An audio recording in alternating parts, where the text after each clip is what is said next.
बात सरम जावेद करे, ट्वीट सरम जावेद करे और उसकी बात और उसके अल्फाज को अहमियत ना मिल सके, ये कैसे पॉसिबिलिटी है। बड़ी खूबसूरत ट्वीट किया इन्होंने। हल्फन कहती हूँ लंदन तो क्या पाकिस्तान में भी कोई प्रॉपर्टी नहीं। हल्फन कहती हूँ मिशेल ओबामा से बच्चियों की तालीम के लिए पैसे जो मैंने हड़प किए वो मैंने नहीं लिए।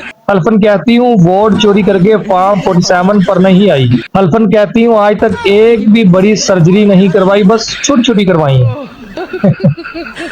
हल्फन कहती हूँ मेरे घर में गैराज कहाँ था, मुझे तो पता ही नहीं। और हल्फन कहती हूँ कैलबरी फॉन्ट वाली जालसाजी नहीं थी।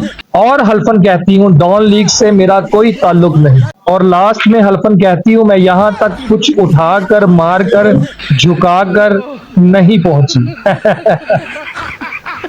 सलब जावेद, ओए होए होए, क्या खूबसूरत अल्फाज बोल दिए आपने, कमाल कर दी।